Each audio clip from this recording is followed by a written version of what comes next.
Okzay. Tonga sao daholo zanagasikara rehetra. Vao tsara be tsy maintsy menanareo isan'andro. Fellation. Izay ny lesitsika androany. Betsabetsaka izay fantany tany dia ho alefantsika inona zany le atao hoe fellation. Ity le lataka dia ity le vava. Lataka ampina vava izay no atao hoe fellation. Izany hoe ny vehivavy mihinana ny lataka. Izay no atao hoe fellation. Hoatsavaina aminareo zany ataona no mihinana anazy. Raha ity zany le lohany ity. Ity zao le lohany eto ambony eto. Dia afaka ny lela sy ny vava no miasa amin'ilay izy fa tsy hoe nify indray akory nanaikitra le izy eo.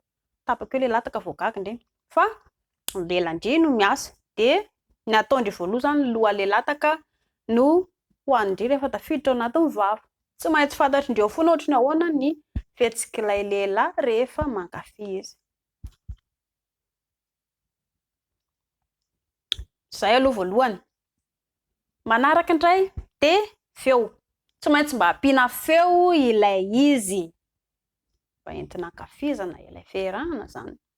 Ohatry ny ahoana ny feo ataondry rehefa mihinana ilay lataka. Matetika ny manaraka dia matetika ihany koa rehefa hoe mihinana ilay lataka indria dia tsara mba hoe mahitsy kokoa zany. Fa tsy ohatra zao hoe ity zao le lataka dia indrira ohatra ka ohatra zao ny atao indray dia sarotsarotra kokoa na hoe sipirina ohatr'izao fa mba tsara ilay izy mahitsy ohatr'izao dia mety kokoa. Mba mankafy zany le lehilahy amin'izay fotoana izay. Fa na izany na zany tsy voatery hoe eo foana akory indry fa mba amboarina ohatran'izay le izy.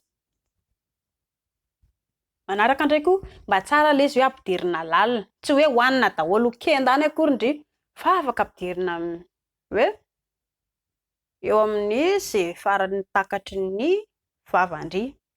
Izay aloha mihinana ilay lataka. Dia ina koa manaraka ampidinina. Izany hoe miakatra midina rehefa mihinana ilay lataka. Nefa tsy hoe ao fotsiny dia sady lolovan-dry amin'ny lela zany eto amin'ny lohany. Vita filalaovan-dry amin'ny lela dia afaka pakarina ampidirina dia mampidinina lala tsara ilay izy. Manodidina izay fotoana izay dia afaka milalao ilay voany ao ambany ao ihany koa. Ny manaraka ihany koa dia afaka tsaitsafina. Tsaitsafina zany ilay izy. Satria mitovy ny hoe mihinana bonbon sosety ihany dia anjara indrindra no miezaka hoe mitsetsitra ilay izy. Ampiana feo. Tsaitsafina tsy moramora. Ary ny farany dia ny hoe milelaka. Rehefa avy mitsetsitra ilay izy dia afaka milelaka ilay izy moramora. Avoaka ampidirina ilay lafina tsaitsafina ny eto amin'ny lohany sy ny eto amin'ny vatana. Dia izay. Mifankafy tsara ianareo roa rehefa mampiatra an'izay. Mankasitraka tompoko.